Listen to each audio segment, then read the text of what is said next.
Good evening, ladies and gentlemen, and welcome to SimPlay Motorsport. And we welcome back one of our all-time favorite series. We brought back the GT4s, and like I said, what an iconic and fantastic series we ran all the way back in the day, and it's awesome to have these cars back. My name is Dan Davis, and I'll be bringing you all the action on a Tuesday night with these fantastic cars and these fantastic drivers. Obviously, following the rest of the season, following the GT3 package, the GT4s will be now the leading show going into the weeks of racing. And like I said, we've got an interesting system, an interesting way of racing these cars this season, and it's definitely going to spice up the grid. It's going to show some interesting driving and racing, and we will have the return of the GT4 champion coming back to defend his title, hopefully later on in the season. But this time out, I'm out of the box and bringing you guys all the actions. Before we get into the drivers and the cars, we will obviously talk about the location we're at, not just for the GT4s, but for the GT3s. We're at Laguna Seca for the next round of the championship and for the start of the GT4s.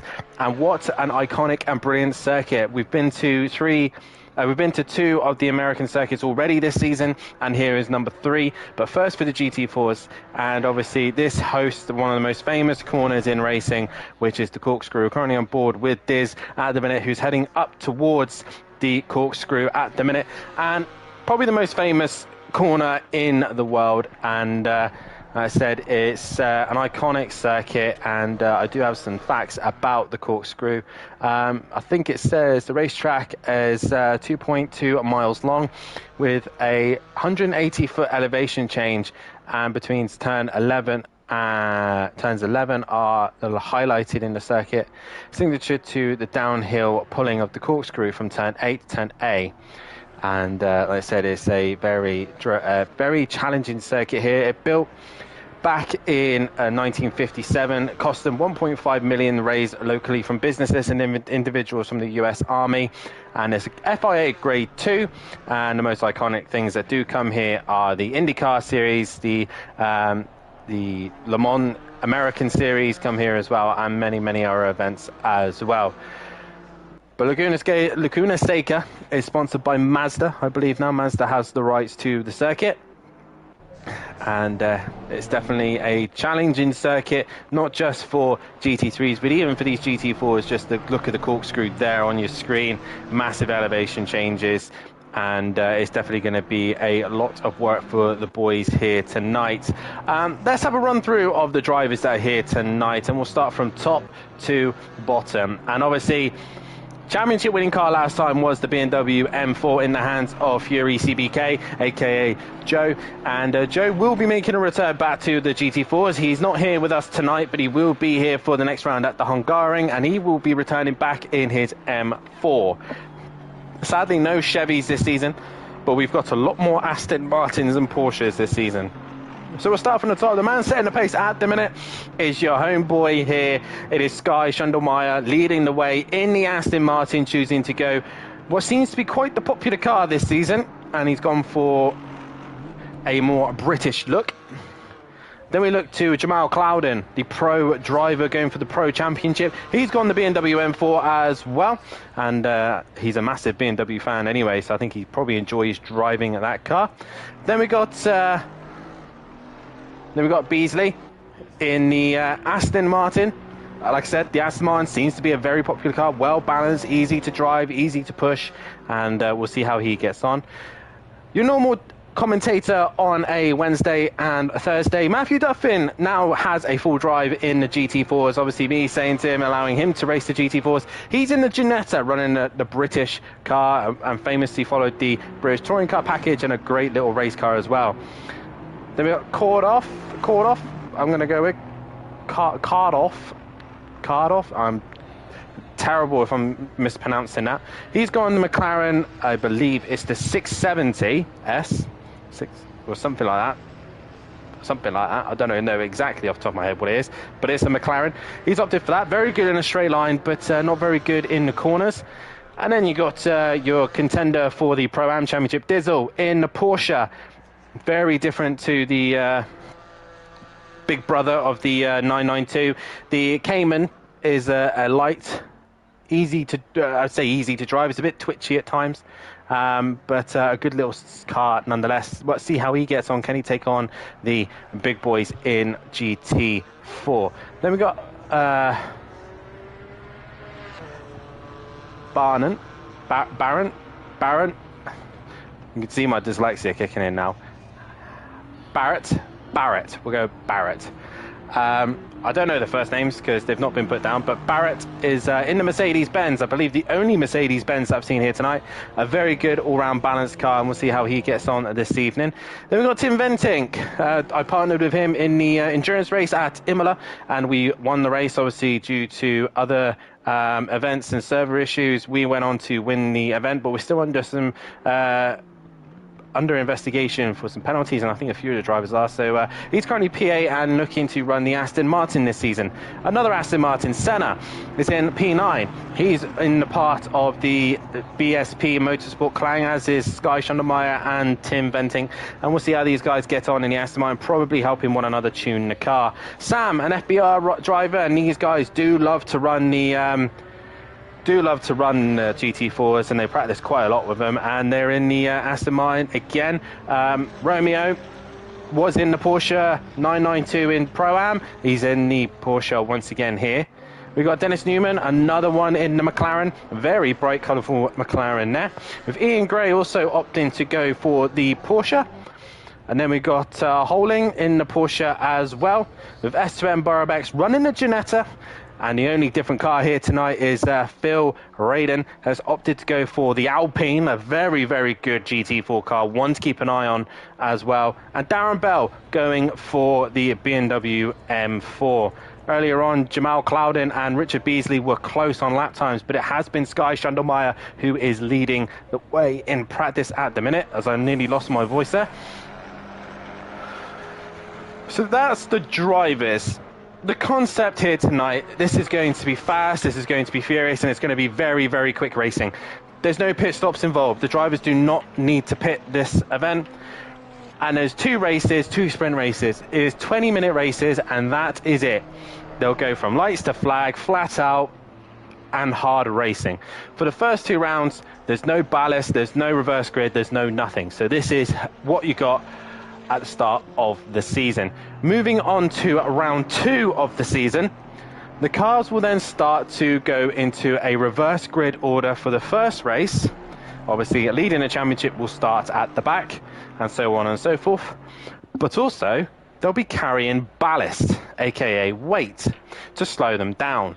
This is what they run in the British Touring Car Series back in the day. They used to carry a bit of ballast to kind of level out the playing field. So the faster guys get hampered ever so slightly and give the slower guys more an opportunity to win races. So with the reverse sprint race and the ballast on board, this could be a really, really tight championship. And as you can see, the top 8 are already separated by a second.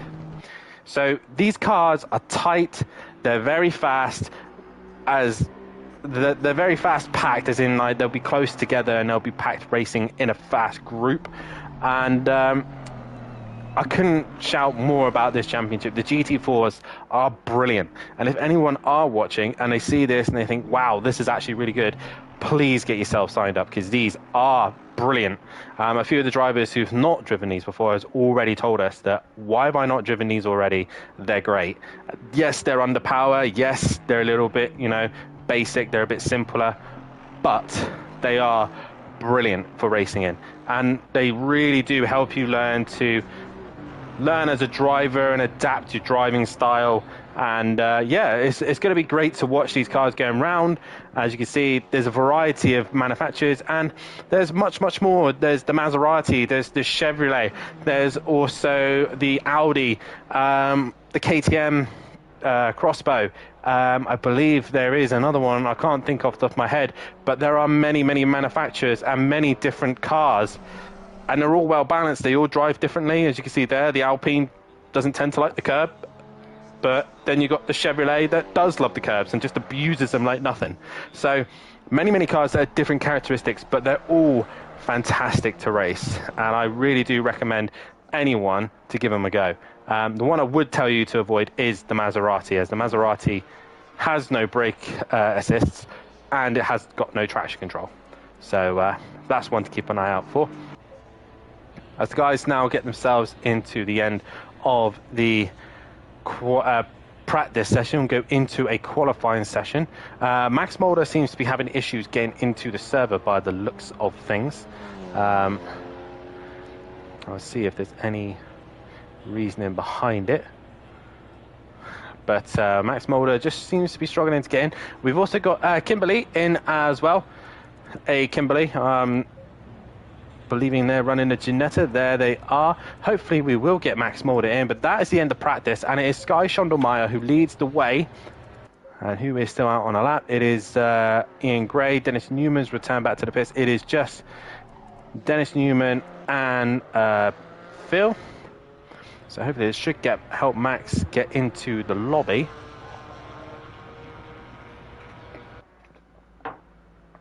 Now, I would put a poll up for who you think will take pole position, but being how close it is, I literally have no idea who could take pole. So if you are guys watching in the stream, hit that like button, subscribe to the channel, hit the bell to be notified so you don't miss anything here at SimPlay Motorsport. And while you're at it, head over to the description below, and also give all of our fantastic sponsors a follow as well. Go on to Audio Sport, the manufacturers of Volkswagen Transport, T4 Audio Solutions, and many, many more products. Go over to www.audiosport.co.uk, and also head over to Design Manchester, producers of vinyl graphics, laser engraved gifts, mugs, printed clothing, and much, much more, including SimPlay merchandise. Now, they've all gone out on track. We will be looking, they'll still be running the normal rules, so what the GT3s would follow regarding behavior and rules in that sense, these will still do the same. They will have tickets that they put in, they'll be following, they have to reach the racing room, so on and so forth. And yeah, it's going to be the same rules as GT3s in regards of that sense. So it's going to be really, really exciting to watch. I'm actually very excited to see these cars on track. They're small, they're compact, and they're going to be great to watch. But it is Jamal Clouden who is the first one out on track, and he looks like he's going to be setting the pace. There's no Pro-Am, there's no Pro. This is just pure, flat-out racing. There's no teams involved. It is just pure racing involved. And Jamal Clouden will be the first to set lap time. Max Mulder has got in. He hasn't gone out yet, nor has Romeo or Tim Venting or Dennis Newman. They're all still in the pits. But we will go with Jamal Clouden, and we will do a lap with Jamal. As he exits the final corner, he heads up towards turn 1. And as he comes up towards turn 1, he comes to the heavy braking zone of Andretti, a double apex corner. And as he comes through here, he's going to go out wide, brake at the 3-meter mark, and try and get the front turn in. He's gone very deep. The brakes, not great. These tyres are going to be stone cold, and the brakes as well. And he tries to get a good exit out of Andretti, heading down towards turn 2, get the front end to turn in, trying to avoid the inside curve there, because that curve will launch him and throw him in the air. Heading up to turn 3, just brake ever so slightly on the 1, keep the front end turned in. He'll want to understeer. He touches the gravel on exit and then heads up towards turn 4. Into turn 4, braking at the number 2 mark. The GT3s will be braking much later. Slight bang to the corner so you can carry a lot more speed into it and curve your way up towards turn 5. Into turn 5, the inside curve, you can really touch in most of these GT4s, bar the Chevy, and Jamal Clouden already going wide and invalidating his lap times. He ends up towards 7 and 8, 8 being the corkscrew, heading up to A, into 8A, dropping downhill a lot. He stays in 3rd gear, keep the rear end stable. Matt is behind him, doing a lap time as well as he heads into 9. Doesn't want to run out too wide, keeps the pace, and then heading towards the final few corners here, keeping it in 4th gear, leaving it in the same gear, and then heads up towards the tricky final corner, which you can get away with cutting most of the curve there. But into the final corner he goes, towards the start finish line, and that is a lap around Laguna Seca in a GT4. It's going to be Matt though to set the pace, and it's a 1:30.8. Track is now fast. They were running in green. Dizzle now goes into P2. We should have most of the other guys coming to the line. We'll go on board with Sky Schondelmeyer, the man who set the pace, and Skeletor in the chat says good luck, Greasy Bandits, and Volta Racing, Clouden and Bell. in the chat as Sky Schondermeyer gets a lap time on the board, but not really representable. Then we got Barrett, who goes up into P4. Then we got S2M Borobex crossing the line in the Ginetta. Where's that going to put him? He puts in P4. It is currently a Ginetta on pole at the minute. We've got a couple of cars coming to the line. We've got the number 5, that was Kimberly, and Kimberly goes up to P6, gets dropped straight away as Sam goes to P4 in the Aston Martin. We've got then Phil Radin coming to the line. He goes P8 in the Alpine, not a bad lap time from him, as we've got Holing coming towards the line now in 16th place. What he's going to do, he's going to go up to 5th with the 14 now coming, or is it the... I'm not sure what car that was that crossed the line. It was the 64. It was the 64 of Bell going 8th. Then we got Tim Venting coming to the line. Not a valid lap time as Max Mulder has crossed the line now. They're both on out laps and they'll be starting their flying lap now. We look to the final corner. We got Cardolf. I'm going to really get that wrong until he tells me how to pronounce it. Cardolf?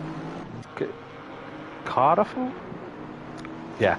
The McLaren coming to the line now, and he goes P2, improves his lap time. Matthew Duffin improves Richard Beasley, improves and goes to P2. Now Senna improves. This is what we're going to be starting to see. Cars improving. Sky Schondermeyer has been on a decent lap here. He comes to the line now. Where does it put him? Only 7th fastest. Barron coming to the line now. He goes 8th. We've got a few more cars coming to the line. We've got Romeo coming to the line. I heard a car flinging past there. I'm not sure what it was. It was a Ginetta. That was S2M Borobex. He goes 11th. Romeo doesn't set a lap time. And Dennis Newman doesn't set one either. It's inventing back into the pits.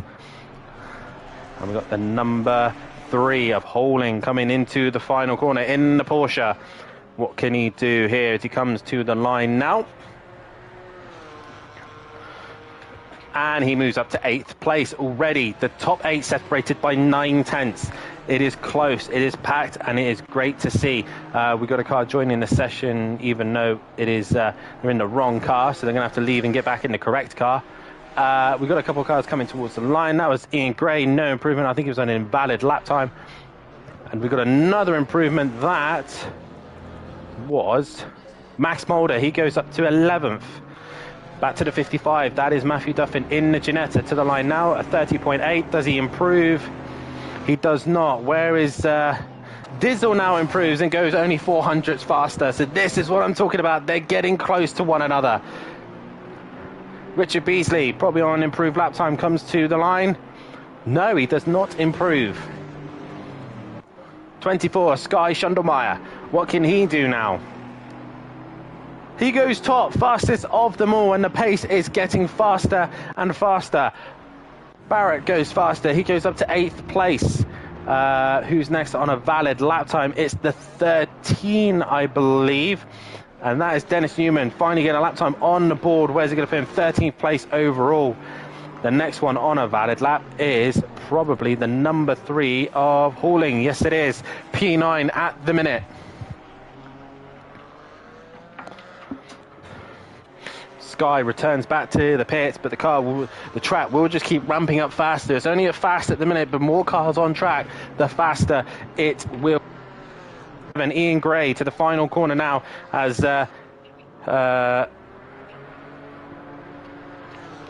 Pottin is in the wrong car. I think he's left. Yes, he has. He has left the session and then realised he's in the wrong car. Ian Gray has improved. It is then Matthew Duffin who stopped on track. He's done his lap time there and looks like he's held up someone ever so slightly. Jamal Clouden next to the line. The 36 running the McLaren in the BMW here tonight, and he does not improve, stays where he is. Richard Beasley, the number 17, does he improve on this lap? No improvement. Sky setting the pace here. We go back to Barrett to then come and complete another lap time around here. Good evening, Tracy in the chat, and Skeletor PN as well, as Barrett does not improve. They're going to start hitting windows. Will they not be able to go any faster? Senna into the final corner. Change of driver. Let's see how he gets on. Towards the line he comes. The 13 of Dennis Newman stays where he is. What does Senna do? No improvement either. So cars seem to be just hitting a wall at the minute, don't seem to be improving. As we've got Kimberly to the final corner, looks like he's on an out lap. Hauling in the Porsche, any improvement here? 11th place at the minute, no improvement. Kimberly starting a lap, I believe, yes they are. And then it's the 777 once again, back to Gray in the final corner. Any improvement here? Yes, he finds some time, but stays in 8th place position. Now half a second to the top time. And there is a whole gaggle of cars. Here we go. It is Jamal Clouden leading them away. As Tim Ventink, I think, is the next car behind Clouden. And to the line comes Jamal Clouden. Any improvement? He goes fastest of them all. And then it is Max Mulder, who only goes 13th. We've got a load of cars coming to the line. Matthew Duffin was on an out lap. Tim Ventink to the line. Is this finally a lap time for him? It is. He goes 11th. So the PSB boys just come in a bit of a slump here. It seems to be Sky Schundermeyer who seems to be the fastest, but 0.02 of a second separating Clouden and Sky. And Sky now into the pits. He is done, so it's now Senna. He's going to be the first one to complete a lap time here. So was S2M Borough Bex. Senna, he goes P5 within 2/10. It is now the 118 of Romeo, and Romeo goes to P16. A lot of drivers joining the session and realizing that there's an event going on, so I'm not sure why they're joining the session. They should have realized that the schedule has changed, and we've been posting it. Kimberly to the line, and he does improve, go to 16th place. That's another position for him. And the Cranky Duck has got in, but he'll be booted out pretty quickly. There he goes. Yeah, I think a few of the drivers realizing that there's a session on. The 75 of Dizzle, has he found any more pace? No, he has not. Matthew Duffin and the 43 of Tim Ventink are the only two left on a lap time. Top 10, top 11 separated by a second. Matt to the line. No improvement, stays at P4. It is then going to be Tim Ventink to the line. Any improvement? He does improve and goes to P9. And that was your first qualifying session of the season. And it's Jamal Clouden on pole position in the BMW. Used to seeing him going on pole in the McLaren. But how close was that qualifying session? 0.02 of a second separating Sky Schundelmeyer and Jamal Clouden. That is close. Dizzle there up into P3 with Matthew Duff in P4. Senna will start P5. Richard Beasley will start in P6. Then it's Cardoff who will start in 7th. Gray in 8th. Tim Ventink in 9th. Barrett in 10th. Sam in 11th. Holing in 12th.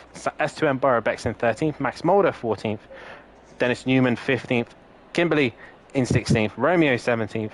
18th is Bell. And Raiden at the back of the pack in the Alpine. Reminder as well, guys, there is no pit stops. It is flat out from start to end. Now, we are going to be looking to make sure that all these guys are able to keep their car under control for the 20-minute race. There's no ballast involved. There's no reverse grid. This is the only double qualifying, so they could get a full sweep here. And Jamal Clouden is on course for that, if he can do that. But we're about to get underway racing here at Laguna Seca for the first time this season in the GT4s. We'll get a pole going as well. 20 seconds.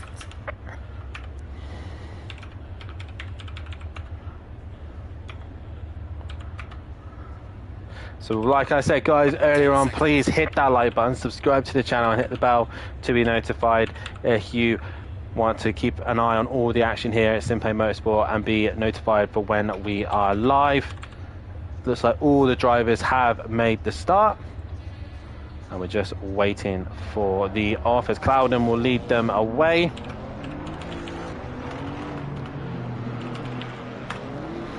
So there is the pole. Who do you think is going to be your first race winner? So we've got Clouden, Schindelmeyer, Dizzle and Duffin. This is going to be a great race, and I'm thoroughly looking forward to this one. It's going to be fun, it's going to be packed, and it's going to be great.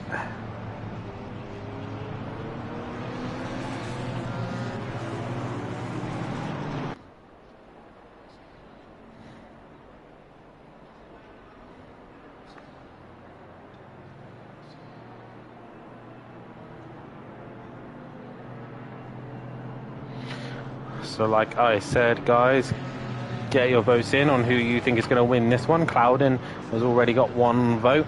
If I'm going to go anywhere, I'm actually going to say Beasley. I've seen him race. I've actually raced it firsthand with him in these cars, and he is very, very quick in these types of cars. Right. So we've got BMW, Aston, Ginetta, Porsche, Aston, McLaren, Porsche, Aston, Mercedes, Aston, Porsche, Ginetta, Aston, McLaren, Ginetta, BMW, and then we got the Alpine, and Romeo has returned to the pit, or probably got disconnected, so he's to the pit lane. So guys, get your votes in. Who you think is going to win this one? Track is now fast. We've got a little bit of temperature on the track as well. It is 12 degrees air and track, so these tires will get nice and warm. Reminder as well, they have no tire blankets, these cars, so the tires are stone cold at the minute, and they're trying to get as much temperature as they possibly can, and they have no pressure, so most are probably running 22, maybe 23 psi. They want to be running at 26 psi, so they've got to spend a lot of the warm-up lap getting those tires in the window that they want to be in. But it's Jamal Clouden and Sky Schundelmeyer, your two pro drivers at the front, with Matthew Duffin and Dizzle right behind them. Beasley there as well, Senna also in the mix. What could happen here for our first GT4 race of the season? We now wait for the green and go here. Laguna Seca, race 1. It's underway here, and Jamal Clouden got the jump he wanted, and Sky Schundelmeyer is going to go with him, tucking straight into the slipstream, and then heading down towards Andretti corner, and sounding like a few cars onto the gravel already as they go into turn 1. Jamal Clouden leading the way. Everyone else, there's a hauling off, but everyone else pretty much all good going into the first couple corners. But it's Jamal Clouden who runs a little bit wide. That's going to allow the Aston Martin to get the run. Matthew Duffin is right there as well, as they'll run through the first sector times, and I won't be able to change. But look already, they're all closely packed to one another, and it looks like Senna's had a fantastic start as well, and all closely packed up behind as they run through the first sector. As S2 and Borobax has gone round, and yeah, Romeo's got going. Oh, there's contact there already, and there's a few cars all over the shot there, and it's the pink Aston Martin of, I believe, Tim Ventink that's gone round. Yes, it is, and he's managed to get going, but Jamal Clouden leading the way, with Sky Schundelmeyer pressuring him straight away, and Matthew Duffin right behind them as well, as Jamal Clouden's gone straight on, and Matthew Duffin goes up the inside of Jamal Clouden, but Sky takes the lead as they go. Matt goes around the outside, oh, and he loses the back end, but grabs it in great style then. Jamal Clouden goes from first to third, as now Sky Schundelmeyer leads the way. Looks like a bit of chaos further back. That is Dennis Newman stuck at the corkscrew, and everyone else just falling into position, and a few other cars off in the meantime, and a few cars with damage. But it's Sky Schundelmeyer leading the way from Matthew Duffin, from Jamal Clouden, from Senna, from Diz, from Beasley, from Max Mulder, from Gray, from Dennis Newman, I believe it's Kimberly, from Cardoff, from Bell, from Sam. This is a great little scrap here going down towards turn 1. As Sam's going to send it up the inside in the Aston Martin and gets it stopped. Good driving there from Sam, and we'll get the position there. We go back to the front, and we can see there Matt is starting to hold them up as Sky Schundelmeyer tries to extend his gap, and Jamal Clouden pushing the limits of the BMW, and already we've got the top 6 all still within a few seconds of one another. I believe it's actually separated by 2 seconds. Max Mulder trying to get onto the back of this fight, as the rest of everyone else manages to get into position. They're going to have to carry the damage, as Romeo and Dennis Newman are having a scrap. Meanwhile, Sky Schundelmeyer tried to extend his gap from Matthew Duffin, from Jamal Clouden. Senna's just on the edge, as is Dizzle and Beasley. Max starting, when these guys start to fight, he will then get himself back into this fight as they go through the corkscrew. And it sounds like Dizzle's had a moment. Yes, he has. And that's allowed Max Mulder through. And I don't know if him and Beasley's got a bit of damage to the front end. Maybe they've had contact. But Sky going into the final corner, already 3 minutes gone of this race. Matthew Duffin right behind it. Clouden and Senna is all closely packed there. And Max Mulder benefiting from that as he's got Beasley right behind him. Oh, there's a BMW off. That was Bell. He was having a man as Raiden now looking to make a move. We can't find a way through. Matthew Duffin sets the fastest lap of the race now. Matt going into turn one, right onto the back of Sky Schindelmeyer. And this is the benefit of these cars. Sky won't have their overall grunt to just pull away. And with the slipstream advantage from behind, these guys will creep slowly back onto him. So Sky has to be pitch perfect. As we've got Max Mulder still defending from Beasley. The McLaren of Cardoff has pulled away from Sam and Dizzle. Dizzle has got back into this race. Diz has not had the start that he would have wanted. Great at the beginning, but gone terribly wrong ever since. And Barrett has dropped down the order as well. Romeo's cleared Dennis Newman. Dennis Newman's back to the pits. Possibly got damaged as Beasley's now past Max Mulder, but Max had a great run through that left-hand kink. Max dropped down from Sky. Sky's pulling the gap. Is Max going to send it up into the corkscrew? Nope, he's not far enough alongside, and it's very difficult to pass in the corkscrew. Meanwhile, Jamal Clouden back onto Duffin once again. He's got Senna not too far behind him as well, but it's Sky leading the way and pulling a gap now. The reminder as well, anything can still happen. These cars are tightly packed to one another. P. Raiden giving Bell a hard time as Tim Venting with major damage trying to come back. Gray in 14th with S2 and Barbex, Holling and Barrett and Romeo completing your order. But Sky trying to build that gap as best he possibly can. Beasley's pulling away from Max Mulder. Dizzle's now starting to come back at Sam once again after his moment in the corkscrew. Tim Venting's onto the back of Bell. But it's a three-way fight here. McCann, Beasley and Mulder work together to get themselves onto the back of this train.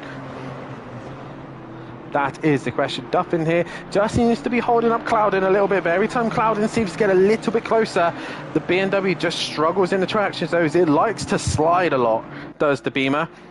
Fury used to have it sideways most of the time, and as they come up towards the corkscrew now, he's got much better straight line speed as well. The BMW is very, very fast in a straight line. And Duffin's gone deep, as has Clouden. Is that going to open the door for Senna? Senna now comes up the inside of Clouden. Clouden is going to have to defend the inside. It's a much tighter line. Senna can carry the speed round, but Clouden covers him off. Maybe that's the break that Duffin needs. And Senna sends it down the inside and pushes the BMW wide. And Clouden not happy about that one. And again, like I said, Beasley will start to creep onto the back of him. Meanwhile, while these lot have been fighting, Sky Schindelmeyer pulls away. 1.5 seconds is the gap. He's managed to find 2/10, so he's not managed to pull that much away. Meanwhile, Sam's facing the wrong way. Dizzle has continued on, so maybe there was contact between them. As all these guys quite close. Kimberly has got through. Dizzle's gone very wide. And that's going to allow quite a few cars through. There's Bell going through. Look at these gaggle of cars here. We got Bell, Gray, Venting, and S2 and Borobex, Holling, Barrett, all these guys in this scrap, and it's going to be Tim Venting down the inside of Gray. He gets the job done there. Can he get the BMW? Gray's gone very wide and has to slip into position, and Tim Venting looks like he's going on the attack again onto the back of the BMW with Bell. Bell runs wide. And that's going to allow Tim Venting through. Can he clear this group of cars now and pull away? That is, he hits the curb though, and that does not help him. That's going to allow Bell to get a fantastic run as they head up towards the left-hander of turn 5. And Bell trying to go around the outside, but that's allowed Diz to come down the inside. Meanwhile, Ian Gray's losing out to Holling in behind. And as they head up towards the horrible kink of turn 6, up towards turn 7 and into the corkscrew. Bell looking left, looking right, can't find a way through. And there's contact. Diz manages to save it. Beautiful control there from Diz. Contact from the rear, but he saves it. He loses one position, but that could have been a big disaster there. As there's more drama behind, we got Ian Gray looking to make a move on the Ginetta of S2M Borobex, who's looking to make a move on Bell. And this... And there we go, Ian Gray's tapped the back of S2M Borobex. He's gone round. And Tim Venting's managed to disappear, get away from this squabble. Sky Schondermeyer, though, 1.4 ahead of Matthew Duffin, with Senna in third, Clouden in fourth, Beasley in fifth, and slowly catching Clouden and Senna. Max Mulder sitting in sixth, with Cardoff sitting in seventh, Kimberly eighth, Tim Venting up into ninth. Got a lot of work to do to catch the Ginetta. With Holling now up in 10th, but he's run very wide, and that's going to allow Dizzle up into 10th now, and Bell into 11th. So Bell now goes through into 11th, Ian Gray 13th, Barrett 14th, Romeo 15th, S2M Borobex 16th, Sam 17th, Raiden 18th, and Dennis Newman in the pits for a retirement by the looks of things. Now Dizzle pulling away from this gaggle of cars. Holling losing out there to Bell as they head up towards the left-hand kink. Holling looking for any opportunity to get back past the BMW, but can't seem to find a way through at this stage. And they'll work their way through the corkscrew. All these cars quite close to one another. I think Beasley's had a moment because he's dropped back behind Max Mulder. Max Mulder now back up to fifth place. So that should be an interesting fight as Jamal Clouden bouncing over the curbs and losing a bit of traction. But Sky and Matt matching one another at the minute. No real changes at the front. But this is where your fight is. Holling, Bell, Gray, Barrett and Romeo. S2M Borobex as well. Sam's not far off the back of this squabble either. Diz has pulled away from him. And no moves looking like it's going to happen going into... We're halfway through, keep pushing. They're halfway through this race. And Bell looking for an opportunity to pull away halfway through. Only 10 minutes done. And we've got another race to come here, and it's been absolute drama since Holling in 12th, Gray, Barrett, Romeo, S2M Borobex. And I believe, is that the Mercedes of Barrett dropping behind S2M Borobex? So S2M Borobex made another position. Looks like Duffin has lost time. Oh, S2M Borobex has dropped the rear. Has he hit the wall? Yes, he has. And S2M Borobex's race has gone from bad to worse. And Barrett clips the inside curb. He has a moment now. And now Sam, who was at the back of the pack, works his way back up the order again. Meanwhile, Beasley and Max Mulder still going at it. Beasley looking like he's had a great exit there. As Beasley heads up towards turn number 1. Cardoff there in the McLaren, gone fastest overall. He takes fastest lap away from Matthew Duffin now. An extra point there for him. But Sky controlling the race. Oh, Matt gets on the curb quite a bit there. He doesn't need to be doing that. Senna sits in third. Jamal Clouden in fourth. Max Mulder in fifth. And he's got Beasley right behind him. And as these two are squabbling, the McLaren of Cardoff is catching them.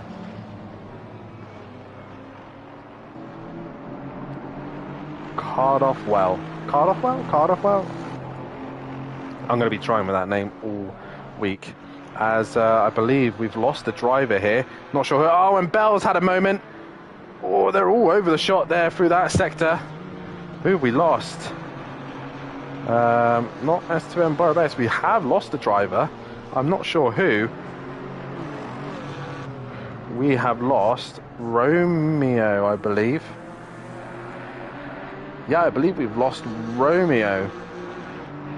I'm just looking on the old stream here. Yeah, Romeo, I believe, has left the session. As Jamal Clouden's come into the pits. Has he underfueled? Jamal Clouden's just thrown away an opportunity for a podium here. So GT4 is unlike GT3, boys. So Sky Schondermeyer still leading from Matthew Duffin in second. Third is Senna. Max Mulder now up into fourth with Beasley in fifth. Cardoff in sixth. Kimberly in seventh. Jamal Clouden has gone green. What has happened to Clouden? I'm not sure. Diz now goes through. Holling will go through, as will Sam. Ian Gray, as Jamal Clouden comes back out on track. You can see they're following the pit exit route. Or Beasley's had a moment. We saw the dust kicked up there, possibly looking to try and make a move on Max Mulder, but couldn't find a way through.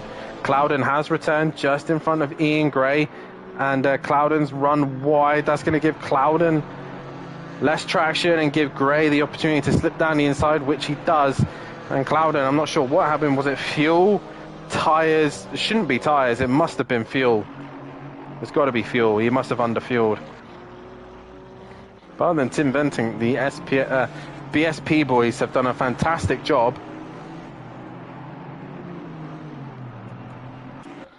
But it's Sky from Matt, from Senna, and then your closest fight is Tim Venting and Dizzle. Actually, no, Sam and Holling, they're close to one another. Clouden's looking to work his way back through the order as Diz looks for an opportunity past Tim Venting, but can't find it through there. As Holling's gone wide, so Sam gets a little bit closer, but looking like he's carrying quite a bit of damage to that car. Clouden's on a recovery drive. He looks to the outside of Ian Gray. He tries to get better traction in the BMW, and he's going around the outside. They get a good run. The BMW should out-drag the Porsche, and it does so. There we go. The BMW grunt gets past the Porsche with ease, and into 13th place position does go Clouden. Meanwhile, Holling and Sam side by side. Sam just going to give up the corner so he could probably get a better exit and try and find a way past on the Porsche. Can't find a way through at this stage. As keep an eye on Diz in front. He's trying to catch Tim Venting. Matt's brought the gap down ever so slightly again. And this is your closest fight on track.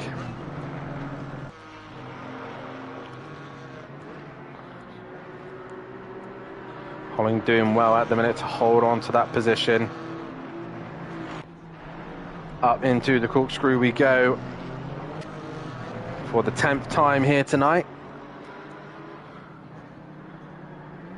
And Sam trying to find any opportunity through. Meanwhile, Max Mulder has got Beasley right behind him. So Max made a mistake, and Beasley tried to go around the outside of turn 1. He's had a better exit. He's looking to the inside of turn 2. And Max is going to run. No, he stays just within limits, and Cardoff in the background is right there as well. As Dizzle also looking to get on Tim Venting, but it's this fight between Beasley and Max Mulder.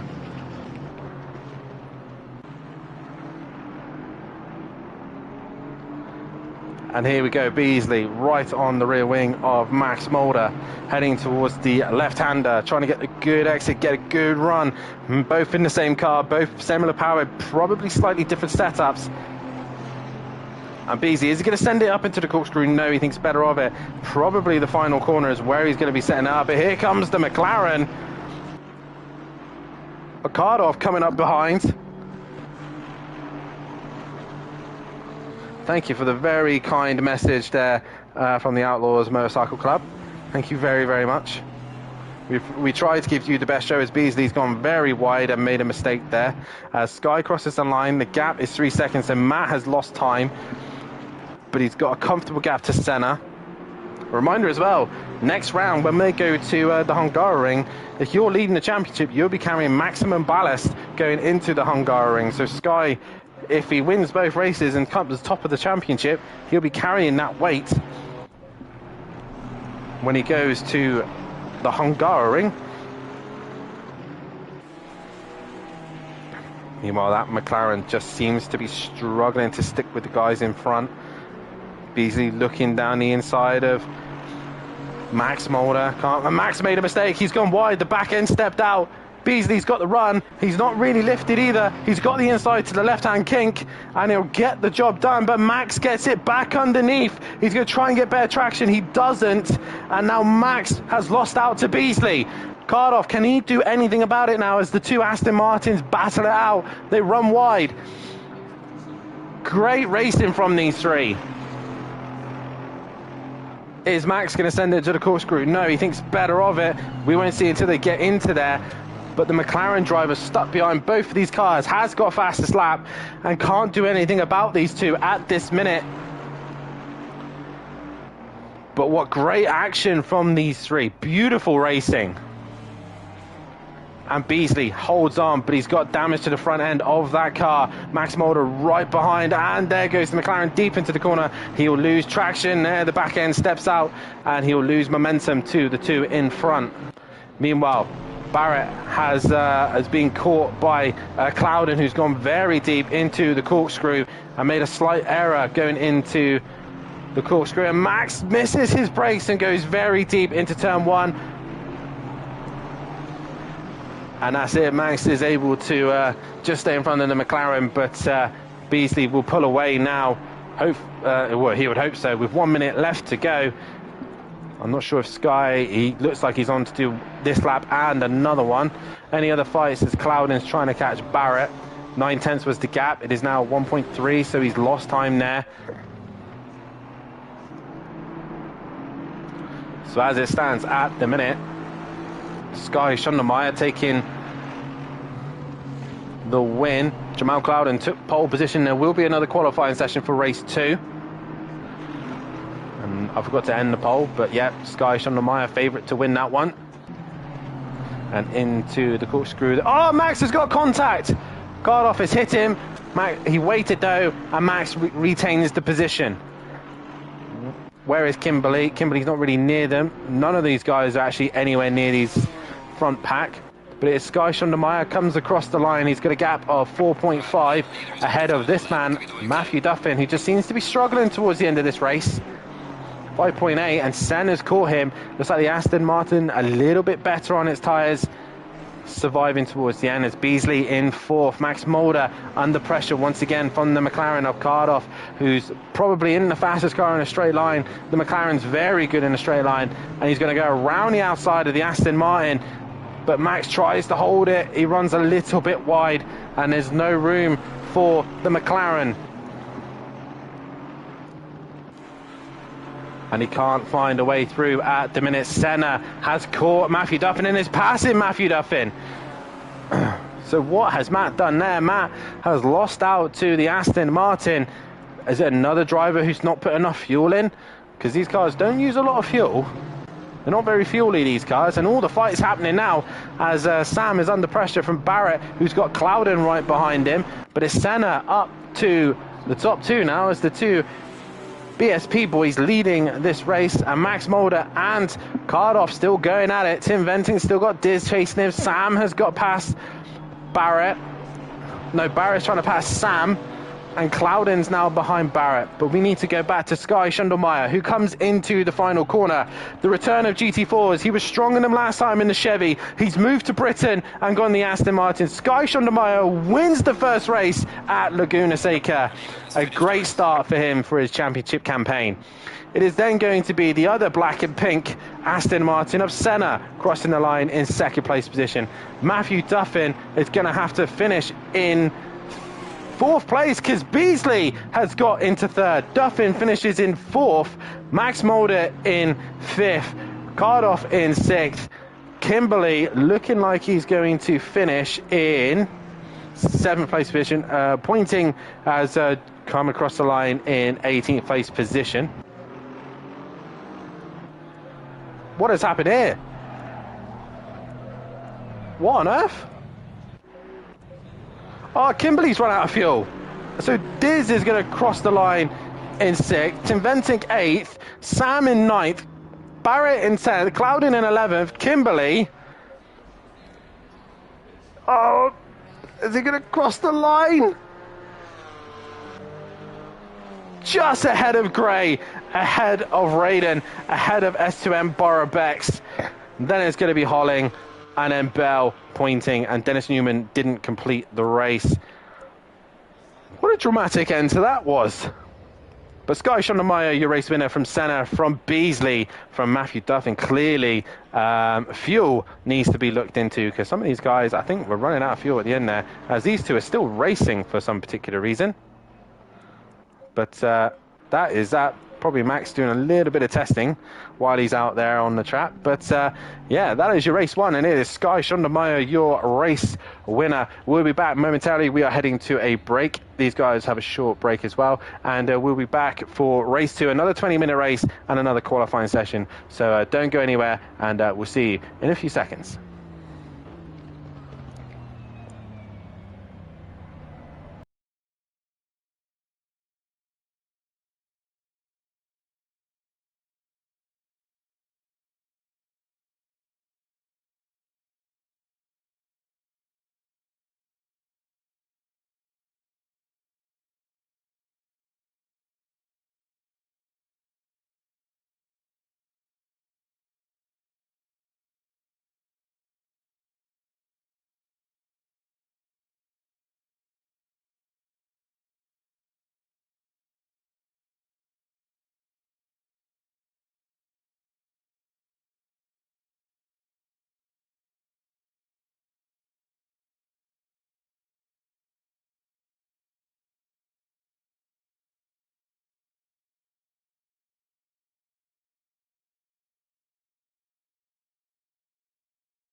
Welcome back, ladies and gentlemen, to SimPlay Motorsport, and we're back underway once again for GT4 action here at SimPlay Motorsport at Laguna Seca for race 2. And once again, it's just going to be a quick qualifying session for these guys this week. And from next week, obviously, this will still be the normal qualifying session. I seem to be having issues with my Discord for some reason. But hopefully it will sort itself out momentarily. Yeah, we're going to get things back underway here. And Sky Schondermeyer taking the first win of the night. And great job from him there. Matt's gone a little bit wide as he exits the left-hander. And I'm not sure who the lead car is. It is Matt, who is going to be the first one to set a lap time, as they're all fighting for track position. And I don't understand why they do this when they can all wait and wait for the gap. But as I forgot while I was at it to get the tables up.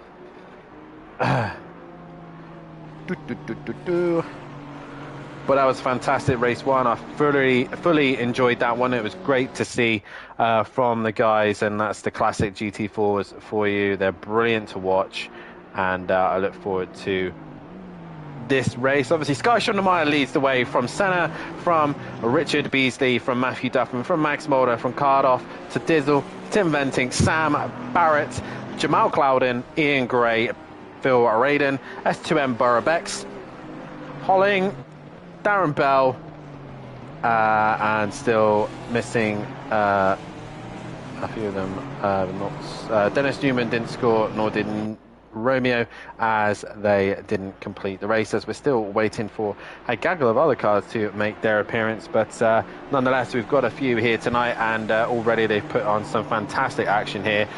And yeah, that was great to watch. As I pretty much running this event on my own. Matt does the server, but pretty much everything else and the tables Matt does as well. So just be with me 2 seconds.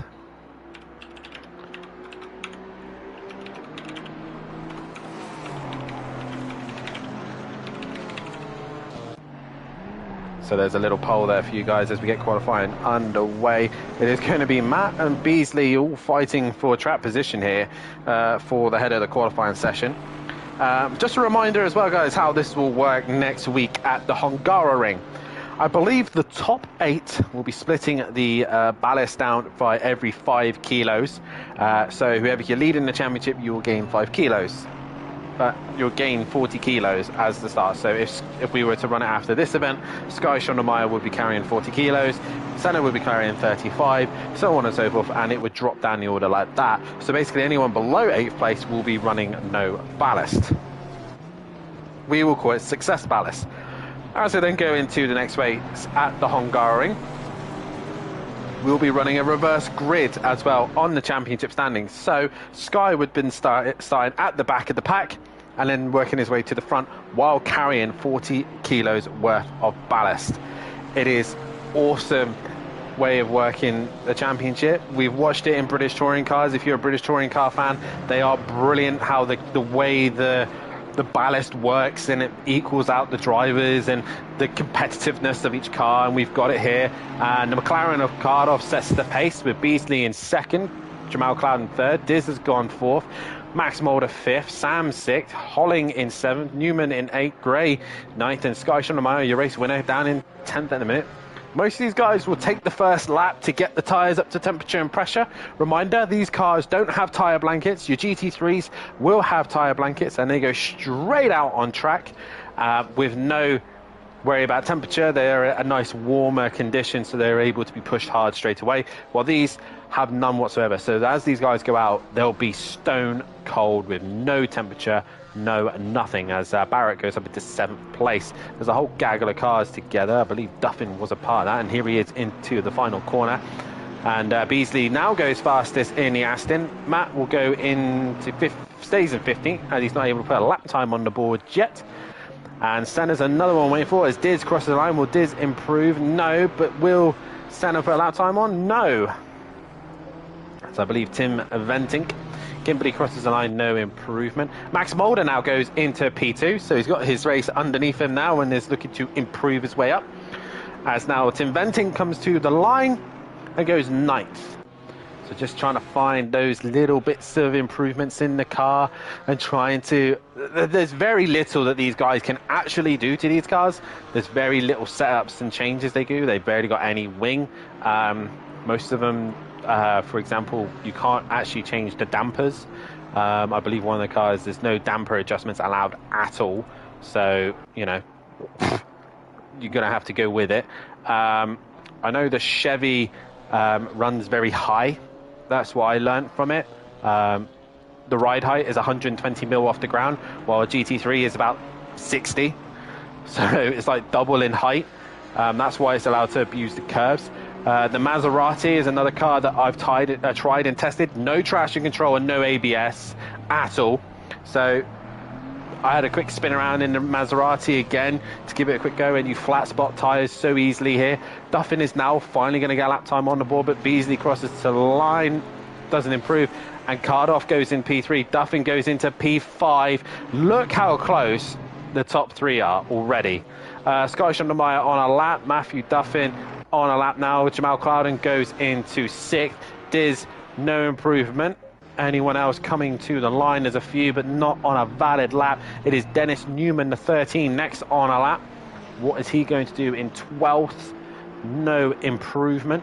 Then we've got the 96 of Sam. And he now goes up into 7th place. And every time these guys will be racing, they'll be learning about these cars and how they handle. The other problem they're going to have is Holling crosses the line.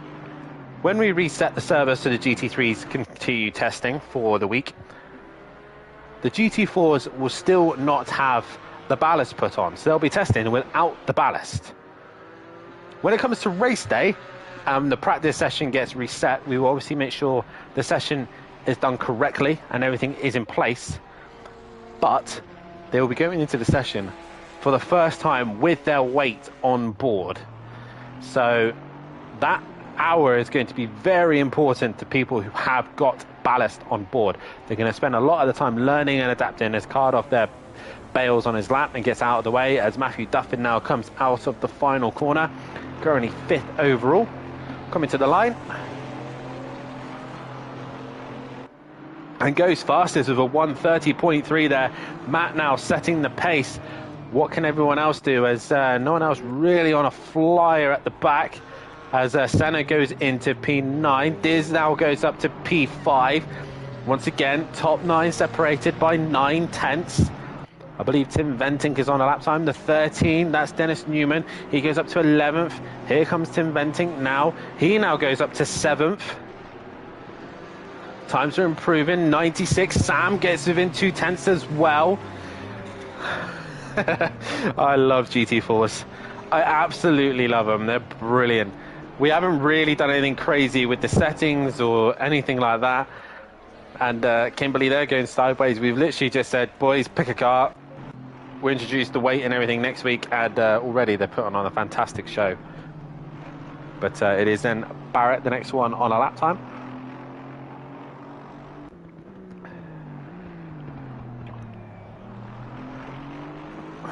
Into the final corner he comes. Try and get a good exit, a good run out of the final corner. And to some of these guys as well, this would be great practice for him to know the circuit, know the conditions for the GT3s as Barrett does not improve. We're then looking at the 70 of Cardoff coming to the line next. Matthew Duffin still setting the pace at the minute. We've still got 5.5 minutes left to go. So these guys will still be able to get out and do a lap time. To the line, no improvement. A lot of cars now coming to the line. The 28 of Senna, he improves a little bit and goes to 9th. And we got then the number 5 of Kimberly finally getting a lap time on the board as Dennis Newman loses the rear behind. And Kimberly crosses the line and goes 15th. S2M Burbeck still to get a lap time on the board as Dennis Newman does not improve. We then look to at the number 3 of Halling. And a Porsche driver looking to extend up the grid a little bit more. And he's currently 13th. Where's this going to put him? Nowhere competitive enough. And we go back to Barrett once again. And guys, like I said, this is a fantastic series. I'm going to be hyping these up for the rest of the season. And obviously, with the way we've run these, the way we're going to be running it, the idea is to test these cars, not just for the GT4s, but we're looking at possibly running a ballast system for when it comes to the GT3s for next season. So if you're winning in a championship, you might be the one carrying 40 kilos next time out. As Barrett crosses the line and no improvement, we've got a few invalid lap times coming our way, but it's the 75 is the next car on a valid lap, followed by the 5 of Kimberly. So this is really a testing ground, not just for these cars, but also for our GT3s, and seeing how this all pans out. If it all works out brilliantly and it works for the GT4s, the GT3s will probably be introducing ballast next season and BOP. So, well, we're not sure yet. We might introduce the BOP first or ballast. It's really depending on how well this pans out. Kimberly crosses the line 14th, and no real improvements I'm seeing at the minute. The 55, that is Matt coming to the line. 30.3, has he extended? No, he has not. So he'll go again. And back to the Porsche driver of Holling. Guys, please, if you can, first things first, spread the stream around. Let's get it around to as many people as you possibly can. Send it to your friends, family, dogs, pigeons, you know, auntie, uncles, you name it. Let's get this stream around. Let's get SimPlay Motorsport out there and give these guys a good show, because these guys are putting on a fantastic show here. There's a little bit of fun for them, and it is great to watch these guys pushing hard at Laguna Seca. And while you're at it, hit that like button. Let's get as many likes as we possibly can on the stream. Helps us out massively here at SimPlay Motorsport. And also subscribe to the channel. Make sure you're still a part of all the great racing here. Let's just put it this way, these guys deserve a like, because the top 11 all the way down to Cloudin are separated by 6/10. 6/10. That's nothing. Absolutely nothing. As we got another car crossing the line, no improvement. All cars are on invalid lap times at the minute. It is Sky Schundelmeyer that is on a valid lap. And hit the bell as well. Don't forget to hit that little bell in the corner as well. So when we are live, your YouTube will give you a notification to say that SimPlay Motorsport are live and streaming for you guys, as we try and give you as much entertainment as we possibly can. If you do want to join in on the GT4 action, then head over to our Discord page. Should be in the description below. Sign up to the championship, and also you'll have to do a hot stint, obviously in a GT3, so we can put you, if you do choose at some point to go into the GT3s, where we can put you in regard to your pace. As Sky Schundelmeyer crosses the line now, and he improves and goes into 5th place. Next car on a lap is the 36 of Cloudon. So yeah, if you do want to be a part of the action here, head over to the Discord page, do your hot stints. If you're not done the hot stints, you will not be racing full stop, and they have to be 6 valid laps, one after the other. It can't be 3 valid laps, an invalid lap, and another 3 invalid laps. It has to be 6 on the bounce, perfect every lap. And like I said, we'll get you into the correct category, and we'll get you racing in GT4s, GT3s, and even the Endurance Championship as well, which we had in a fantastic event. We did have issues, sadly, which comes at events like this. You do have little problems and niggles from time to time, and we did have some problems in the race, but nonetheless, we got it fixed, and we got racing once again, as the 95 of Max Mulder now goes fastest of them all. He goes to the top with a 1:30.2, and Max now getting into the groove of this car, as we've got a few more cars coming to the line. I'm trying to see them as quickly as I can. It's Kimberly to the line, and no improvement is then Ian Gray next on a lap, and all these guys are on their last and final laps here. I didn't know Max joined my race team. Lol. Has he? Oh, yes. Yeah, we need to look into that, because obviously that's a mistake. We don't know why there shouldn't be teams coming up on the top, so don't worry, Nova. We'll address that for next time out. Apologies, there shouldn't be teams, but a lot of drivers are running similar colours, similar liveries.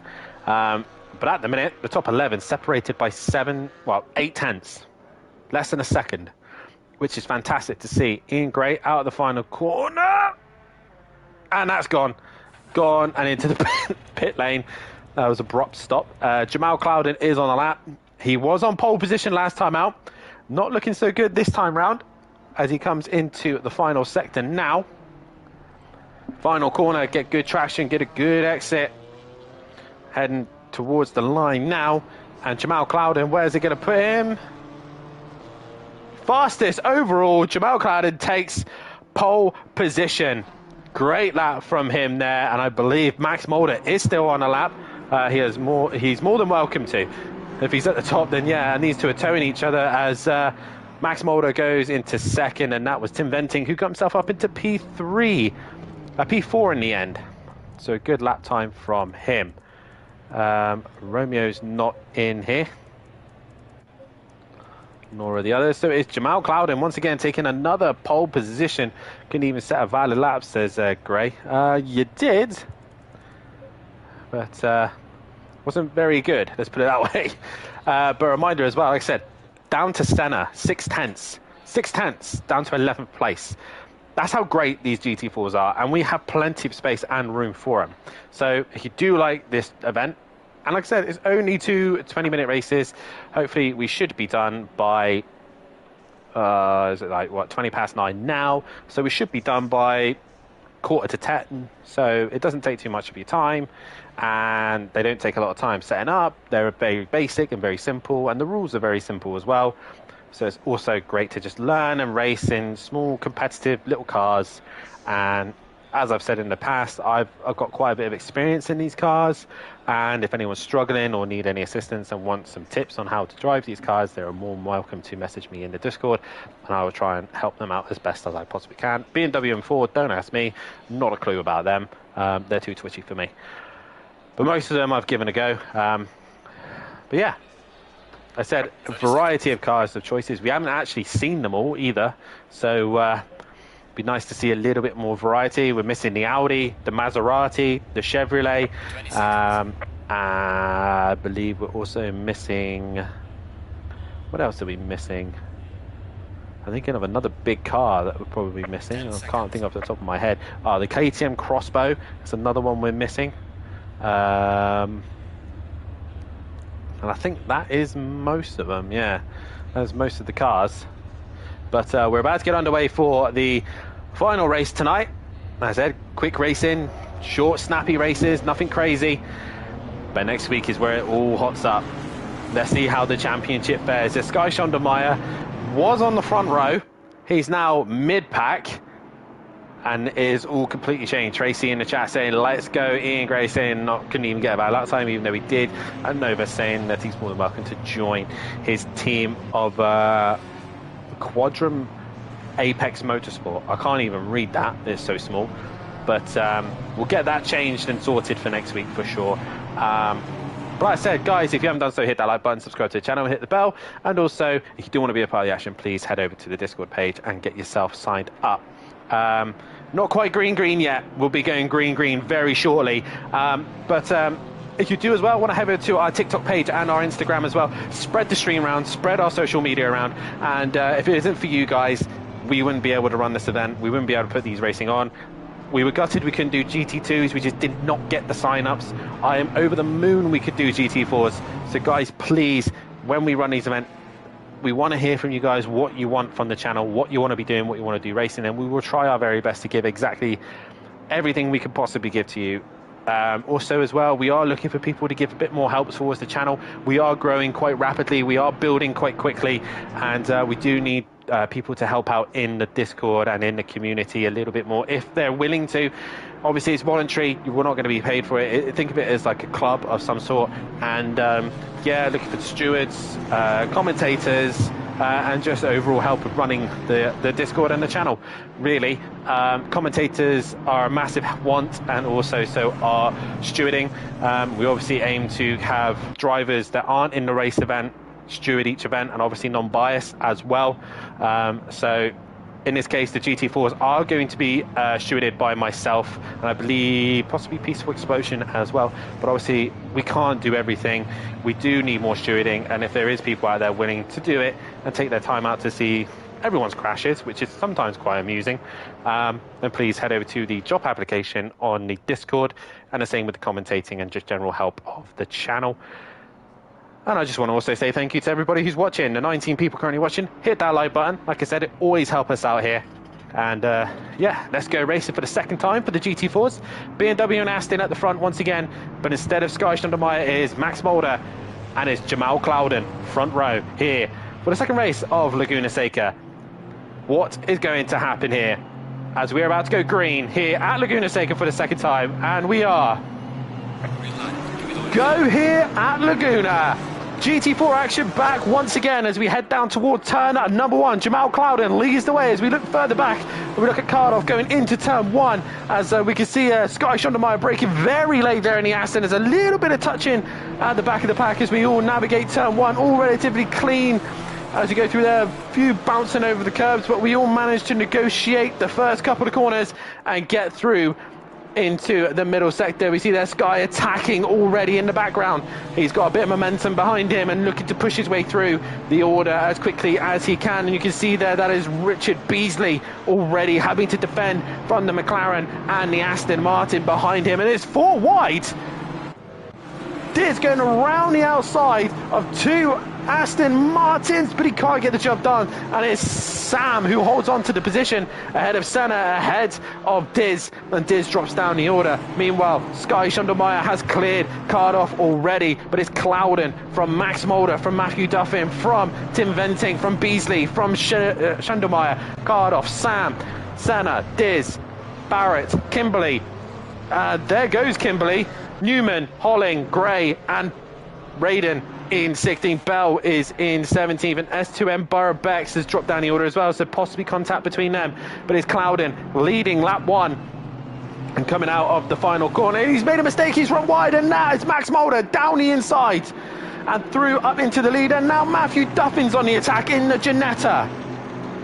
Clouden going to the, oh no, but that BMW straight line advantage out drags the Ginetta easily, and Clouden's going to miss his brakes and go a little bit wide, but Max Mulder holding on to the lead, but Matthew Duffin down the inside with the better grip from the Ginetta. Going to be on the outside of turn 2 now as Clouden holds the apex. It's an slight contact. Clouden's gone wide. Now Matt has lost the position to Tim Venting. No, he's holding it strong on the outside, but Matt goes wide.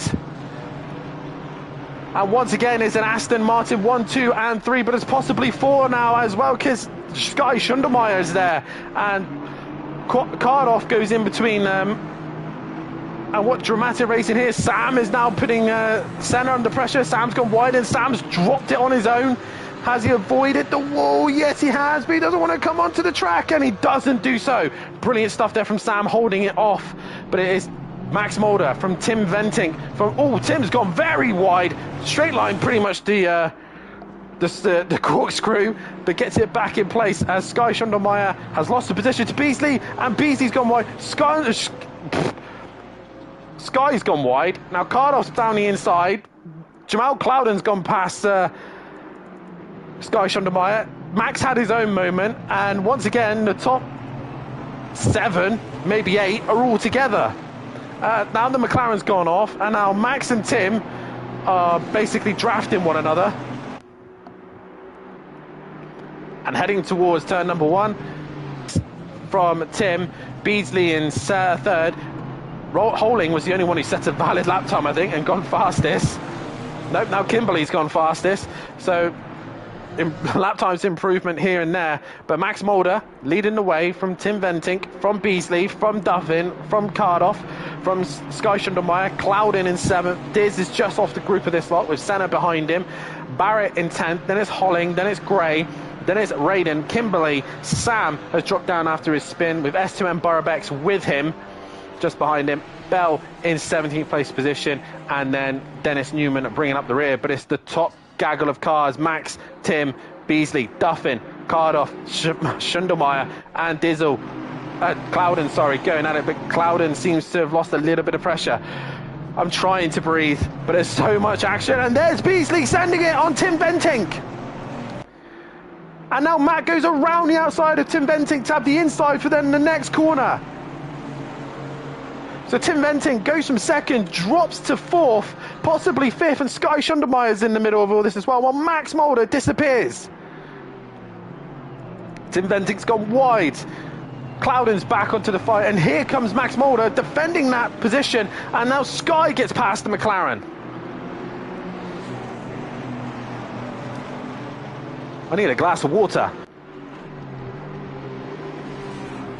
Cars looking left, right, all over the shot. The McLaren can't find a way through, nearly into the back of the Aston of Tim Venting. Tim Venting's gone wide, and the McLaren understeers into him and pushes him on. Now Jamal Cloudon goes through. Duffin's gone round. Duffin's in the wall. Beasley is holding on to second. So what's their contact between them? That is the question. Diz has gone wide as Matthew Duffin returns back on track. But Max Mulder disappearing with all this going on.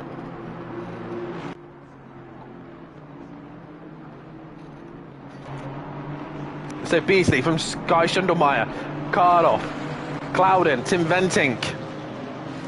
And now we see who's that? Senna is fighting with Diz. Matthew Duffin is just ahead of this gaggle of cars as well. So can Matt get himself back onto the leading pack as Max Mulder's had a moment, because now Beasley's back onto him. We've had multiple different leaders already. And each, I'm glad we're not offering the point for leading a lap, because I wouldn't be able to keep track of who's led a lap. But Max Mulder's leading the way, but he's got two Aston Martins right behind it and a McLaren. And then Jamal Cloudon, who dropped to the back of this pack, is now in the middle of it once again. And Beasley looking for an opportunity. What else is going on? We got this squabble. Barrett's gone down the inside of Senna and has messed up right royally. Holling's now going past with Gray just behind him. Rayden's got his own fight with Kimberly behind. Dennis Newman's retired again. As I go back to the leaders, it is Max Mulder, and Beasley's going to send it on the inside of turn 2. That's optimistic. Max gone wide. Bad exit. Run for Beasley. He's going to be on the outside of then turn 3. Clips the dirt. And look at the McLaren. It's had a great run. Cardoff looking to attack, and that BMW, keep an eye on that for later on in the long straights, as they've all gone wide. Sky sent it on Beasley. Beasley's dropped back, and Max once again pulls away. But it's now the McLaren up the inside of Sky Schundermeyer. But he's gone wide. Sky gets the position back from Cardoff. Then Beasley back up the inside again. Is he quite off alongside? No, not quite, and that is Tim Venting back on them, has passed Cloudon. Matthew Duffin is catching onto the back of him, so we're still 12.5 minutes to go. Anything can still happen here, and it definitely can happen. And Sky Schundermeyer from 7th on the grid is back up to 2nd. He's now catching his good friend Max Mulder. My voice is going to go by the end of this. Cloudon looking up the inside of Beasley, but he's got Venting behind him, and Venting's been done by Duffin. He undercuts him, but the Aston Martin should have the straight line advantage. The Ginetta on the inside. Matthew Duffin's got to be braver on the brakes. He's going to try and do so as Tim Venting gives him the racing room. Down the inside does Matt go. And through he goes. Back up into 6th place position. Max Mulder keeping an even gap to Sky Schundermeyer. What else is happening on up and down the grid? Kimberly has got past Raiden. Sam and S2M Borobex just trying to get back on there. Bell, not the best race too for him. And now, because they've all been holding each other up, Duffin, Tim Venting, Dizzle is now catching back up to the leaders. So is Senna. Senna's got fastest lap. And Max is the cork in the bottle here. And imagine this with slower drivers at the front, the faster ones with weight. They can't really use the pace. Oh, this is going to be fantastic. I'm going to enjoy this season. So Max is extending the gap ever so slightly, but Sky and Cardoff is trying to go with him. Beasley's just lost a little bit of time. Now Duffin and Cloudon go for round 2 in their squabble. Diz is catching Tim Venting slowly. Tim's got a bit of damage to the front end of his Aston. Matt's going for a late dive into the final corner.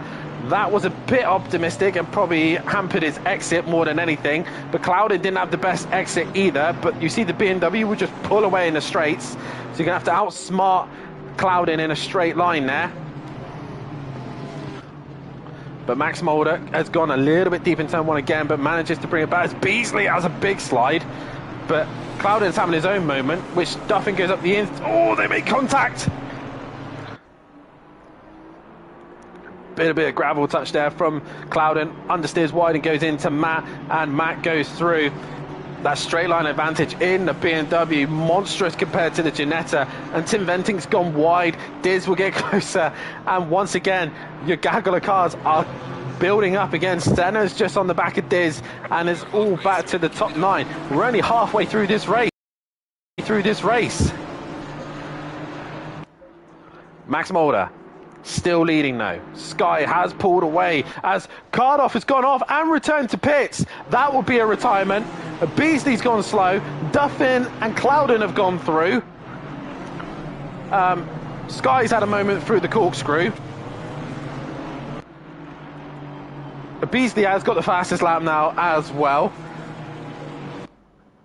I can't keep up.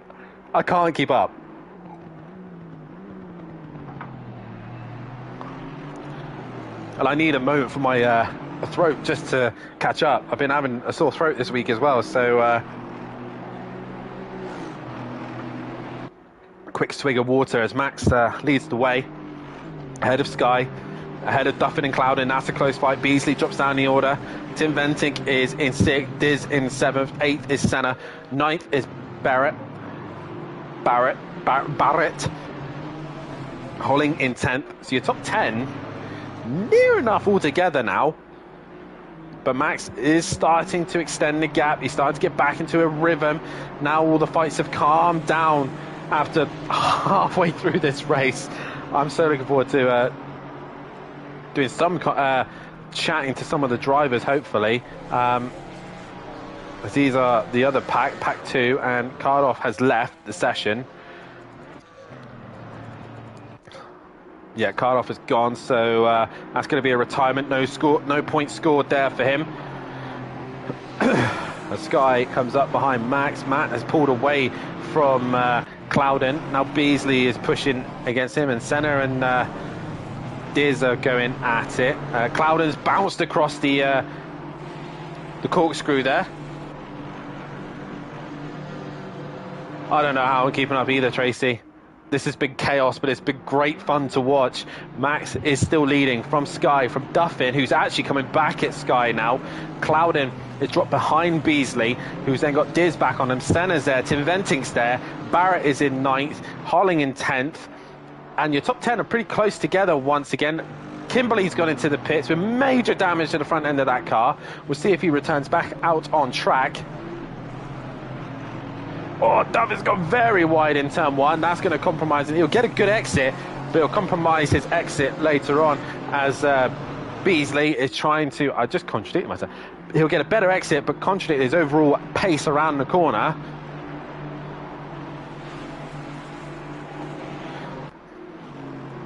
I think this is the calmest this race has been. There's no real side-by-side action. The closest fight is was Beasley and Clouden. Sounds like somebody was in the dirt. No. Hopefully Kimberly will come back out. Dennis Newman will have 2 retirements and no points scored. But Max Mulder into the corkscrew. Ahead of Sky. Matt's lost a little bit of time. Obviously turn 1 didn't help. Beasley's back on him once again. Diz is P5. Clouden P6. Senna now looking to the inside of Clouden, and Clouden just seems to be struggling in a straight in the corners. Oh, Senna and Clouden come together. And Senna goes wide. Now Tim Venting is looking to make a move on Clouden. Clouden gets up the inside of... oh, Senna, come on, man. What was that? Clouden is going to get going again, possibly damage to the front end of that car, but Senna will probably get a ticket in for that one. Beasley's caught Duffin once again. as Ron Bennett in the chat says, Sky, you can do it from Grandpa. So Sky has got some supporters here tonight. Tracy and Grandpa in the chat. And American Soil, he's already had a race win. And he's looking to possibly attack his good friend Max Mulder for another race win. But a reminder as well, if he is at the top of the points table, he'll be carrying a maximum ballast going into Hungaroring. And I honestly cannot wait to see how this will affect the cars. It's going to be fascinating to watch. Most of the fights have eased off, except for this fight between Senna and Tim. Senna goes a little bit too much onto the curb. Tim not close enough to capitalize. Sky's had another moment through the corkscrew. The corkscrew seems to be the cork in the bottle for most of these guys, is where they seem to be struggling the most.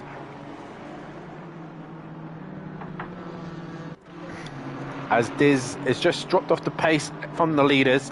It's got Senna and Tim behind. Tim get really close to the curb and dirt there. And up into the final corner we go. Diz in the Porsche, just trying to stay ahead of the Aston Martin. Dennis Newman has left. And again, will not score any points for both races as Beasley looked to the inside of Duffin there, but can't quite get the job done.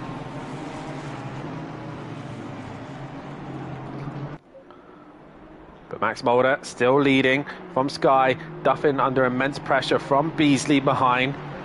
Then we got Diz holding off Senna, Tim, and Barrett's not too far behind. Anything happens between these guys, he'll be back in the action. Clouden in 9th, Holling in 10th, Sam and S2M Borobex 11th and 12th, Gray 13th, Raiden 14th, and Bell in 15th place position. Your point scorers at this rate.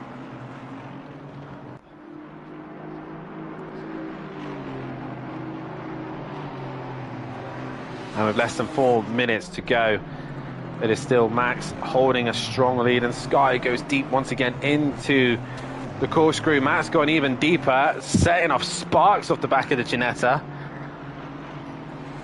There's Tim Venting, has finally... Where's Senna's dropped it. Senna's dropped down the order. Dizzle's back to the pits. And we got another retirement there by the looks of things. There's going to be quite a few tickets here, and I'm going to be quite busy by the looks of things.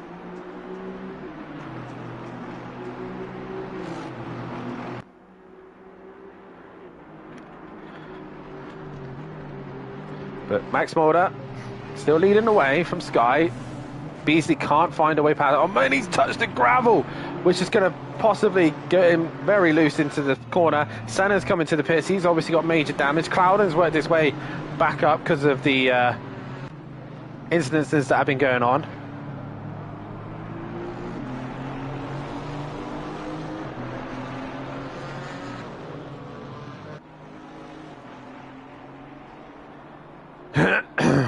Excuse me. Clouden at the minute can't seem to find a way through on Barrett, and he's gone very wide all over the curb there. Beasley's lost a little bit of time to Matt there, so now Tim Bentinck is holding up Barrett and Clouden.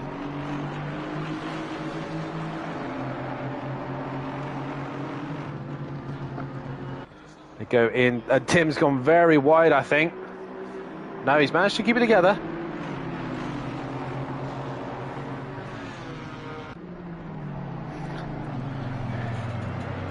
And Tim Venting's gone deep into the corkscrew, but the Mercedes driver Barrett makes a slight mistake. Clouden is right on the back of him as well. Clouden looking left, looking right, can't find a way through. Sky's brought the gap down, as has Matt as well. With a minute and a half to go, the gap is closed. Tim Venting's gone wide, but Clouden looking to attack into the final corner. Possibly got better straight line than the cars in front, so he probably is going to wait to get a good exit, which he has a decent exit. Is he going to try and send it up into turn 1? Look at the BMW pull the Mercedes in. BMW so strong in a straight line. Down the inside, Barrett is going to try and brake later. He makes the apex as well, and has stayed in front of the BMW. Meanwhile, Max Mulder 1.5 ahead of Sky Schundermeyer. Matt has brought the gap down to less than 2 seconds as well, so if Max makes a mistake, he's still under some threat from these guys behind.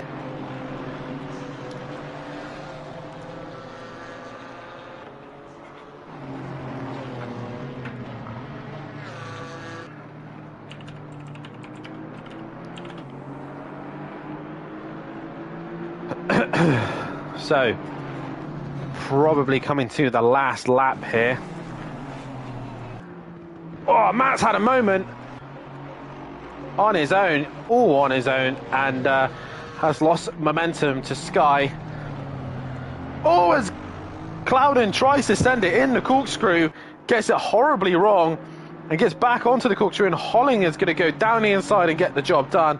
Max Mulder coming down the main straight will have to start the final lap now, and he's got Sky Schundermeyer breathing down his neck. The homeboy, the young American, hunting down the Dutchman.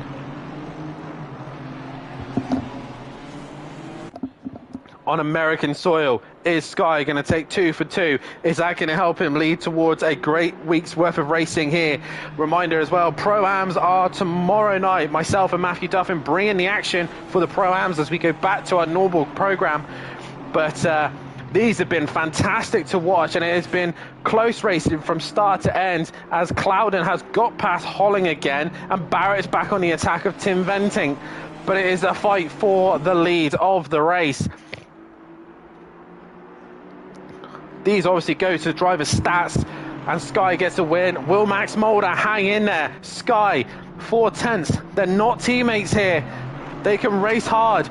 They'll want the win. Both of them do. And Sky bringing up some sparks across the line there. Senna's in the pits, and I think he's done pretty much 75% of the race, so he will score points. Diz has left. No, he's in the pit, so we'll see if they've done most of the race. But Max Mulder into the final corner. As long as he gets a good exit, this should be his. And it is. Max Mulder wins race 2, but Sky Schundermeyer finished in second place. A close finish between the two. Matthew Duffin finishes on the podium in P3. Beasley will cross home in P4. Tim Venting and Barrett are going at it still. Tim Venting is going to hang in there for P5, and he'll cross the line in P5 position. Barrett just going to hang in there ahead of Clouden in P6 and 7. Holling in P8. Sam will finish in P9. Across the line he comes. S2M Borobex is going to finish in 10th place position. And then it's going to be Ian Gray in 11th, Raiden in 12th, Bell in 13th. Senna's in the pits, as is Diz. But it is Max Mulder with the race 2 win. But Sky Schundermeyer, the man who has been the one to beat tonight. And there's been all sorts of drama, all sorts of action here tonight. It's been fantastic to watch. If we're probably not going to hear from Sky, because he doesn't tend to do interviews anyway. But yeah, I think we should be able to get Max Mulder in. I'm just going to do the guys from this race. We'll figure out, I'll need to go through Matt, how to do it on the Discord next time I'm in the chat, but it probably won't work for my end, but we'll stick with this way for the meantime. I'll invite Max Mulder into the party. But a fantastic night's worth of racing, brilliant to watch, absolutely brilliant. I haven't even had time to put driver of the day. I don't think GT4s are for me. I do think you've picked probably one of the difficult cars to go, Gray, but either way, yeah, that's the fun of GT4s. Driver of the day, we'll quickly get that. So yeah, we'll have a quick chat with Matthew Duffin if he is there. Matt, can we hear you? Yep, I'm just currently doing this a second, Daniel, 1 minute. I'm currently doing the poll as well. So while we're both busy, I'll speak to this man, your race winner for race 2. Max, fantastic night racing there. These GT4 seems to be a great barrel of fun, a very tight racing. Race 1, how did you find race 1? Was it just kind of learning the Aston as you literally just jumped in and got straight into qualifying? Yeah, it was getting a feeling with the car, never driven. Yeah, maybe a few laps in this car, so yeah, it was getting a feeling with the car, so.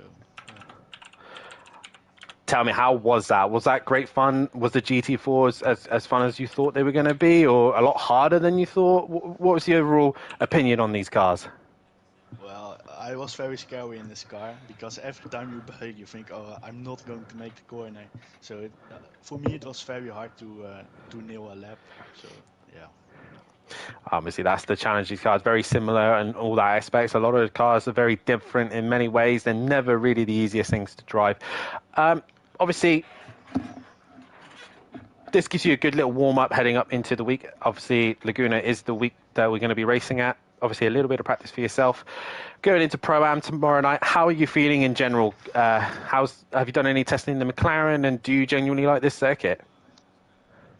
It's not my favorite here because if you make one mistake, you lose a lot of time. So that's very difficult.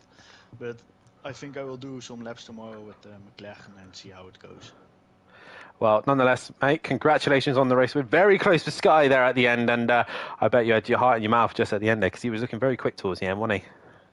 Yeah, he looked very quick. Well, nonetheless, mate, congratulations on the win. Thank you. And we'll see you tomorrow night. And we head over to Matthew Duffin, and who would have been a two-podium finisher. But, Matt, what happened race one? Messed it up. Messed it up how? Yeah. What a silly sausage. Easy to do, isn't it? I thought I went to lap earlier. Stupid rolling starts. Bring back standing ones. Obviously, due to the way the whole season's panned out and the lack of commentators, and again, like I said to you guys in the chat, if you do want to be a part of the team, then please head over to the job application, or if you've got experience in commentating, either message me or Matt personally or whatever. But obviously, with the way things are, obviously it's very busy, a lot going on, and you had to pull out of GT3s, but GT4s came along, and I nicely enough allowed you to race these cars. And how was that for you? How's the Ginetta? Day was great fun. I have to echo what Max said. They are hard to stop. They don't have as sharper brakes as a GT3, but I enjoyed that often. I think I ended up being pushed off by Richard out of turn 2, and it dropped to like 3 seconds behind, 5 seconds behind in 7th. And then I had great fun. Just, you saw the battles in front, thought, oh, I want to be a part of that. And within a lap and a half, I was a part of it. It was like, yeah, this is fantastic. Yeah. I mean, it was awesome for me to watch. I've lost my voice. I've not been feeling great anyway, so the voice is gone. But yeah, I mean, obviously for you, this is now your championship. You will not be racing the GT3. Yeah. So obviously heading now to Hungaroring will be your next race. I believe you've probably updated the tables as well. Tables are done, yeah. So you're going to be starting...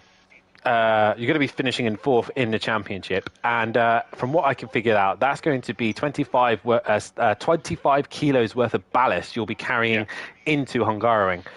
Just talk us about, obviously I know me and you and Mike talk about the championship and what we can do to really make it interesting, and how are you going to feel about carrying 25 kilos extra? You've carried ballast before in the BMW, so you know what it's like, but how is it going to feel with this?